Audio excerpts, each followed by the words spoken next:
দেখুন, শনি এবং রবির পর আজ সোমবারও পরপর 3 দিন অভিষেকের আত্মসহায়ককে তলব সিআইডির।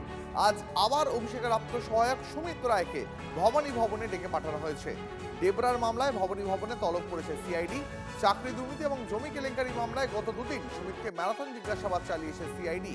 আজও তাকে ভবানী ভবনে ডেকে পাঠানো হয়েছে। তার জন্য সিআইডি কর্তারা কোন কোন প্রশ্নমালা সাজিয়ে রেখেছেন জানার চেষ্টা করব। সুশোভন সহকর্মী রয়েছেন টেলিফোন লাইনে।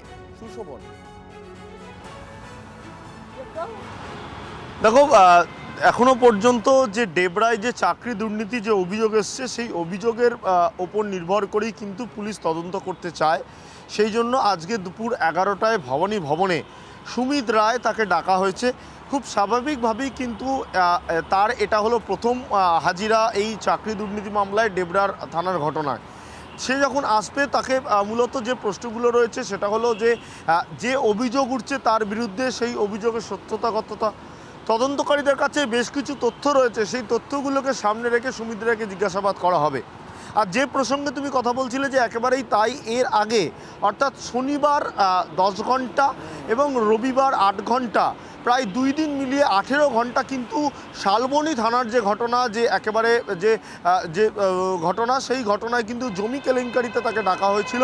যদিও তিনি স্পষ্ট জানিয়েছেন যে এই বিষয়ে কোনো কিছু তার জানা নেই, বিচার প্রক্রিয়ার মধ্যে আছে, তিনি কিছু বলবেন না, কিন্তু সমস্ত অভিযোগ মিথ্যে। তাই স্বাভাবিকভাবে আজকে তৃতীয় দিন হলেও অন্য একটি মামলায় যে সুমিত রায়কে ডাকা হয়েছে। এবার দেখা যায় যে সুমিত রায় এসে তদন্তকারীদের কাছে তিনি সদুত্তর দেন কিনা। তার কারণ প্রথম দিনের জিজ্ঞাসাবাদে শালবনী থানার সেখানে কিন্তু তার তদন্ত অসঙ্গতি ছিল, তাই দ্বিতীয় দিন তাকে ডাকা হয়েছিল। আর আজকে একটি নতুন মামলায় যেহেতু তাকে আবার ডাকা হচ্ছে, তাই তদন্তকারীদের কতটা সহযোগিতা করেন সুমিত রায় নিঃসন্দেহে তা দেখার যা সময়ই বোঝা যাবে। একেবারে অনেক ধন্যবাদ সুশোভন, নজর রাখো, পরবর্তীতে তোমার থেকে আপডেট নেবো। এবার আপনাদের শোনাই রবিবার ভবানী ভবন থেকে জিজ্ঞাসাবাদের পর বেরিয়ে কি জানিয়েছেন অভিষেকের আত্মসহায়ক সুমিত রায়। টাকা এসছে আপনার অ্যাকাউন্টে? আমার এটা নিয়ে কিছু বলার কিছু নেই। আপনার অ্যাকাউন্টে এই টাকাটা কি? না, না, না। আমার কোনো বক্তব্য নেই। সেবাস রায় নিয়েও আপনার বিরুদ্ধে অনেক অভিযোগ উঠেছে। বলা হচ্ছে সেই জমি সম্বন্ধে আপনি কতটা কি বলবেন? ইনভেস্টিগেশন চলছে তো, উনি বলছেন ইনভেস্টিগেশন চলছে তো, এ নিয়ে আমি কিছু মন্তব্য করতে পারবো না। আগামীকাল ডেকে না, ডেবরা কেসে, ডেবরা কেস আপনি কি মনে করেন কোনো হেনস্থা করা হচ্ছে?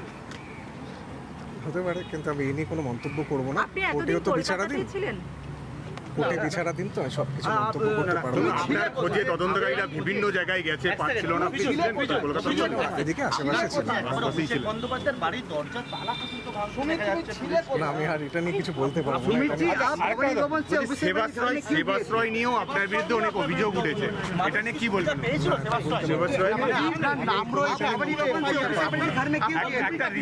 একটা রিসর্ট মালিক অভিযোগ করেছে, আপনি তার সেখান থেকে টাকা তদন্ত হলে সে জানা যাবে। মানে আপনার প্রত্যেকটা এফআইআরে আপনার নাম, আপনি কি ভূমিকা পালন করতে? অভিষেক বন্দ্যোপাধ্যায় আত্মসহায়ক, কিন্তু প্রত্যেকটা মামলাতে আপনার সরাসরি নাম। আজকে আপনাকে কিছু ডকুমেন্টস আনতে বলেছিল, আপনার হাতে দেখতে পাচ্ছি কিছু ডকুমেন্টস রয়েছে। না, ডকুমেন্টস রয়েছে, কিন্তু সেটা অফিসিয়ালি আনতে বলেনি, সেজন্য কি কোনো নিয়ে ডকুমেন্টস এসেছিলেন আপনি কি ব্যাংকের আপনি নথিপত্র কি জমা নিয়ে দেবেন? এসেছিলেন? ডকুমেন্টস ভার্বালি বলেছিল, পরবর্তীকালে বলেছে ডকুমেন্টস আবার লিখিতভাবে দেবে, তখন নিয়ে আসবো। আপনাকে কি মনে হয় হ্যারাসমেন্ট হচ্ছে কোনো কারণে? না, কোর্টের বিচারাধীন রয়েছে সমস্ত মামলা, তো আমি এটা নিয়ে কোনো কমেন্টের জন্য করবো না। কাল কি সকাল 10টাতেই ডেকেছে? কাল সকাল 10টাতেই ডেকেছে? 11টার সময় হয়েছে। কোর্টের বিচারাধীন মামলা, তো আমি এটা নিয়ে কিছু কমেন্ট করছি না। অভিষেক বন্দ্যোপাধ্যায় সংক্রান্ত কোনো বিষয় জিজ্ঞেস করা হয়েছে আজকে আপনাকে? না, আমি কোনো কমেন্ট করছি না, আমার গাড়িটা আসছে না বলে কোর্টে তো বিচারাধীন রয়েছে সবকটা মামলাতে, সবকটা কেসে তো কোর্টের বিচারাধীন রয়েছে। অ্যাকর্ডিংলি আমি ইনভেস্টিগেশনে এখানে কোঅপারেট করছি, তারপর দেখা যাবে। একটা প্রশ্ন আপনাকে, সেটা হচ্ছে আপনি ছিলেন কোথায়? কারণ আপনার খোঁজে আমরা দেখেছি যে অভিষেক তিন রাজ্যে পর্যন্ত পুলিশকে জানানো ঠিক আছে, আবার কালকে তো ডেকেছে, কালকে আসবো আবার। আপনি কলকাতাতে ছিলেন? হ্যাঁ, আমি এদিকে আশেপাশে ছিলাম। আশেপাশেই ছিলেন। শনিবারের পর রবিবারও সুমিত রায়কে ভবানী ভবনে জিজ্ঞাসাবাদ করা হয়। এই প্রসঙ্গে রাজনৈতিক মহলে কি প্রতিক্রিয়া শোনাবো আপনাদের। ও তো টিএমসিই করতো, টিএমসির লোক, আর যত কিছু অপকর্ম হয়েছে সব জায়গায় তার নাম শোনা যাচ্ছে। বাকি তদন্তে যা হবে সেটা মেনে নেবে সবাই। তো ওর পিয়ে ওর বাড়িতেই তো যাবে, কেন যাচ্ছে, কোথায় যাচ্ছে, আর কোথায় কোথায় যেত, সে সব বেরোবে এখন। সুমিত রায় অন্তর্ধান রহস্যের জবনিকা পতন হলো, উনি হাজিরা দিয়েছেন। অতীতে সুমিত রায়ের সঙ্গে এরমভাবে কথা বলার সাহস আমারও ছিল না। লাস্ট যে ফোনটা চৌঠা মে পরবর্তী সময়ে ফোন করে বলল যে বস ফোন করতে বলেছে। আমি তখন বলেছিলাম কোন বস? Hugo Boss. তো সুমিত রায় চার্টার্ড মাফিয়ার ম্যান ফ্রাইডে, সুতরাং প্রপার ইনভেস্টিগেশন মানে will lead all roads to রোমের মতো ক্যামাক স্ট্রিট পর্যন্ত সমস্ত রাস্তা নিশ্চিতভাবে পৌঁছবে। মানে সুমিত রায় অবশ্যই জ্যামিতিক নকশার একটা অত্যন্ত গুরুত্বপূর্ণ পয়েন্ট, আরও অনেক পয়েন্ট আছে, কিছু পয়েন্টের ডট কানেক্টেড। এখন সুমিত রায়ের সঙ্গে সেই ডটগুলো কানেক্ট করে আরও ওপরে কানেকশন হলে পুরো জ্যামিতিক নকশাটা বাংলার মানুষের কাছে ক্লিয়ার হয়ে যাবে। এখানকার পুলিশ বলবে, সিআইডি বলবে, ইডি বলবে, সিবিআই বলবে কোথায় কে গেলেন। আমরা তার পুলিশ না, তা বুঝে নিন এবার কে কোথায় গেলেন, কি করলেন। 2 দিয়ে 4 না হয় 2 দিয়ে 5 হচ্ছে বাংলায়। কতটা করিতকর্মা সিআইডি, ইডি, সিবিআই। দেখুন, ইচ্ছা মতো গেল, ইচ্ছা মতো এলো, সবাই দেখলো, কেউ কিছু করতে পারলো না। এটাই তো ঘটনা।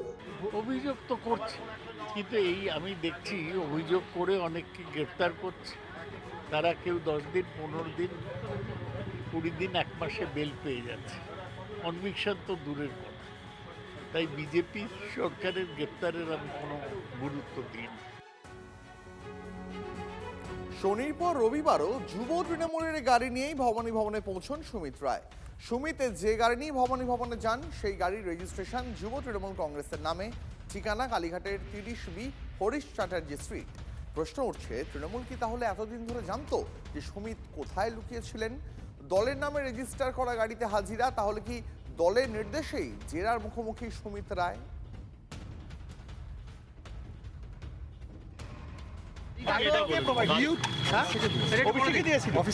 অফিস মানে তৃণমূলের নামে গাড়ি, অফিস থেকে গাড়ি দিয়েছে। কালকে দেওয়া আমি যে অফিসে করি। কালকে দেওয়া হয়েছিল সুমিত, কালকে দেওয়া হয়েছিল গাড়িটা। না, বললাম না, ম্যাটারটা তো কোর্টের বিচারাধীন রয়েছে। অ্যাকর্ডিংলি যেরকম supreme court, honourable supreme court যেরকম ইনস্ট্রাকশন দিয়েছে সেই অনুযায়ী আমি কমপ্লাই।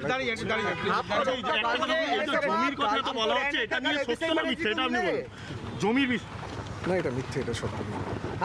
মিথ্যে আমি যা অ্যালিগেশন আমার এগেইনস্টে করেছি তাহলে সত্যিটা মানে জমি দুর্নীতি কেন টার্গেট? আবার পরবর্তীকালে ডাক নিশ্চয়ই আমরা খোঁজ নেব। দেখুন, আর অভিযোগ থাকা, এবার কেউ যদি আমার কাছে আচমকা আমার কোনো পরিচিত আসেন যে আমি ওই জায়গাটা যাব, তা আমি যদি আমার গাড়িটা ব্যবহার করতে দিই, তার মধ্যেই একটা বিরাট লিঙ্ক আছে কোনো অভিযোগ দোষ বলে প্রমাণিত হওয়ার আগে, সেটা ভাবার কোনো কারণ নেই। না, তৃণমূল কংগ্রেসের কোনো নেতার বাড়িতে তার কোনো পরিচিত বা তার কোনো সচিব ঢোকা, সেটা তো কোনো অপরাধ হতে পারে না। তার বিরুদ্ধে যদি কোনো অভিযোগ থাকে, সেই অভিযোগটা তো আগে প্রমাণ করতে হবে। তো কেউ যদি, আচ্ছা এটা কোনো কাজের কথা হলো, কাউকে একটা অভিযুক্ত করে দেওয়া হলো, ফলে সে তার কোনো চেনা তার সঙ্গে কোনো কথা বলবে না, বা তার দরকারে সে পাশে থাকবে না, এটা কোনো কাজের কথা হলো না।